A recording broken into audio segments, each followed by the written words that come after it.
Welcome back, everybody. I got a request asking to talk about contactors.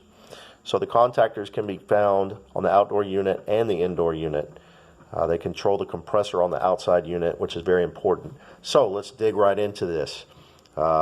This is a contactor that I've already removed the cover on. Normally it would look like this if you're looking straight at it, because there would be a cover on it. I took the cover off so that I could explain it better.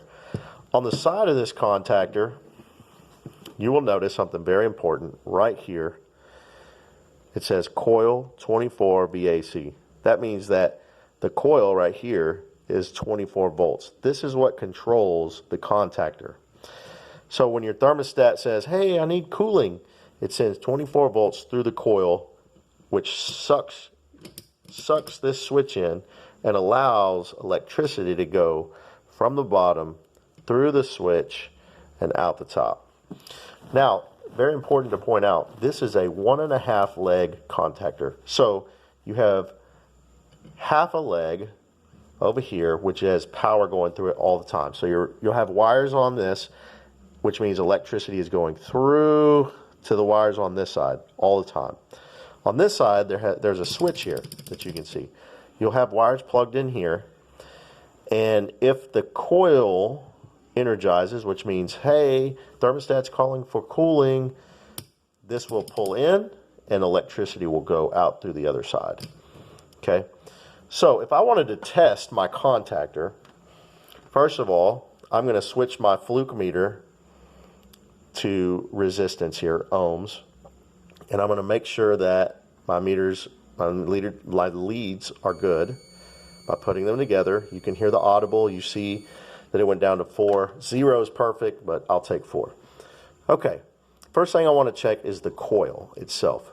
And so you can see there are prongs on the sides. This is where your control voltage is. On this one, we saw a while ago that it's 24 volts. Sometimes you'll have one that's 120, so it's important to check that. I simply go from one side to the other, doesn't matter which one. Doesn't matter if my red is on one side or my black's on the other. And you can see I have 23 ohms of resistance. Okay. If that was OL, like that, infinity, that would mean that there was an open somewhere in there and it's no good. If I put my leads on here and it shows 0.0, that would mean there's a short. It's also no good.